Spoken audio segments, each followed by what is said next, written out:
Page 110. You can also display data using a bar line graph. Note how the title's at the top. On the side we have our numbers, and on the bottom we have months of the year.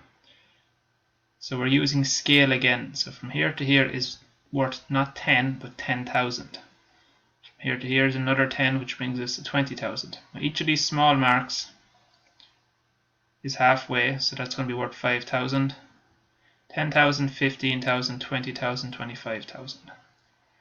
How many people visited the cliffs in July? Find July, go up, go across. It's halfway between 60 and 70, so it's not 65 people, it's 65,000. April, September, do the same. They're actually giving you a clue here. B. How many more people visited the cliffs in August than in May? How many more? When you see that, you know it's take away. Put the big number on top.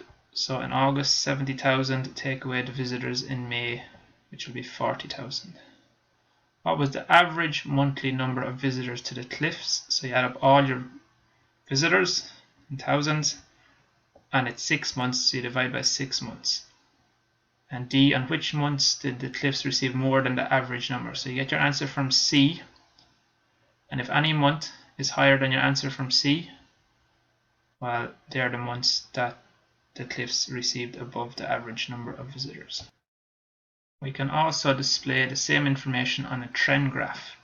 Notice what's in common. Title, numbers on the side, months along the bottom, but we're looking for a trend here. And to construct a trend graph, you use straight lines to join the top of each bar. So for example, if you go to question 1, if you were to make this into a trend graph, you'd simply get a ruler and you'd draw straight lines to join the top of each bar. In this one here, you can't see the bar, but you can imagine it's there somewhere. So when you remove, it says here, remove the bar line, so we got rid of the lines and you're left with what's called a trend graph. This tells us whether something is increasing or decreasing. 2a. Which month did the tourist season peak?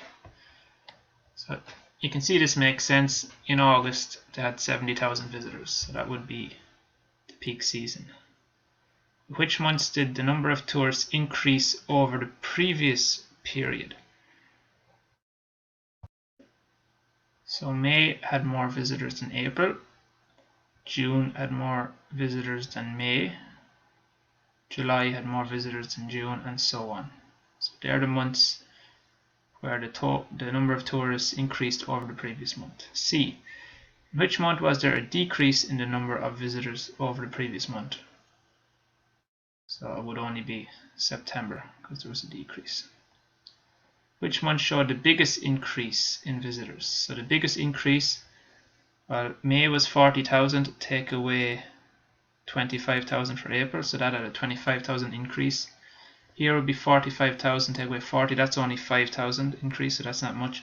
So stay doing that, taking away, and you'll find the month that had the biggest increase. How many fewer visitors in September and August is take away. Make sure you put the big number on top, smaller number underneath. From looking at the trend, do you think October will have an increase or decrease? So is there a trend? What's going to happen in October, do you think? Will it go down? Will it go up? You can use a calculator to solve all these, and the very best of luck with it.